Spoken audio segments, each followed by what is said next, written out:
Students, we've reached the part of the course where we need to start increasing the quality of our work, and we need to also start submitting our work more often. Many of you have been very slow to submit your notebooks this time, precisely because I'm asking you to do a little bit more work inside the notebook, and many of you are, well, you're not responding the way you need to.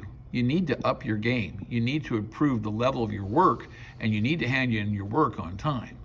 So for this most recent lab, the chewing gum lab, we gave you a model to show you what it would look like. The front page should have a heading with your name, the course, the date. You should have the name of the lab in nice big letters. You should have the setup copied down neatly inside your notebook before you get to do the lab.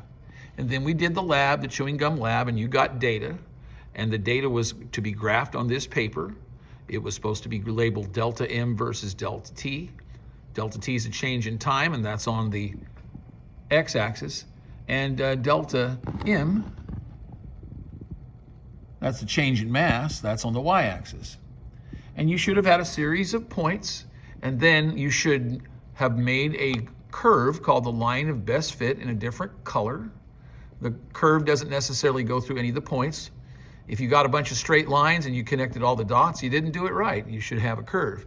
But if you have all these things, then this piece of paper should be folded and then placed with a piece of tape on it on a page right after your first page, the heading.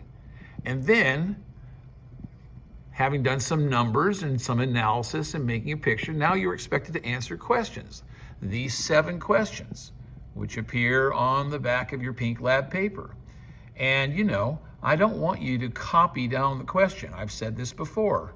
What you need to do is you need to write an answer inside the note, inside the part of your lab, inside your notebook, and your answer should be a complete sentence that refers to the original question. If you're asked to give a reason or propose a hypothesis, explain hypothesis. If that's the case, then what you should be doing is you should be giving me evidence of reasoning.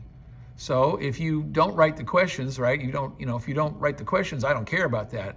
But if you don't give me an answer, I have a real problem with that, right? So in your answer, if it's not a complete sentence, I'm going to write CS on your paper. If you don't refer to the original question, I'm going to write RQ on your paper. And if you're asked to give a reason and you don't, I'm going to write ER. No evidence of reasoning, question mark. It's not enough in high school for you just to write something. It has to be written a certain way with a certain level of quality. It's got to be a complete sentence. It's got to refer to the original question. It's got to show evidence of reasoning. That's how we do writing in this course. All right? So those are areas that should all have been part of your lab. Now, I got to tell you, a lot of you have not handed in your lab book. So you might say, well, gee, I'm not sure what it should look like. Well, let's take a look at this student's work. Here's our lab. You can see it's not a perfect score, but it's a good score, okay? They have the first page set up, right? They have a heading with their name, right? The title, everything's indented, okay? And then here, they've attached their graph, right? It's not perfect, but it's a pretty good graph, right? They've attached it, okay? And then over here, they've attempted to answer the questions. Now, it's not perfect.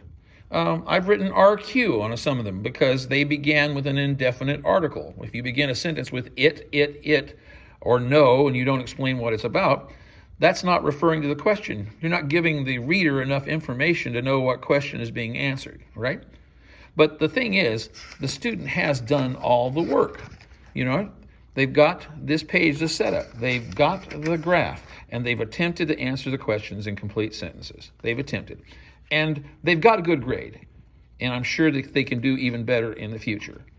But if you're not bringing this level of effort and doing all these things for this second lab, well, I got to tell you, there's a good chance you may not be allowed to go to lab in the future until you start demonstrating you can do this level of work, right? Because the more complicated the labs get and the more potential safety risks, the more it's important for you to show that you're responsible. And people who over and over again don't complete their work, you know, and don't show me that they're thinking about what we're doing in lab, that's a problem. That's a safety problem, okay?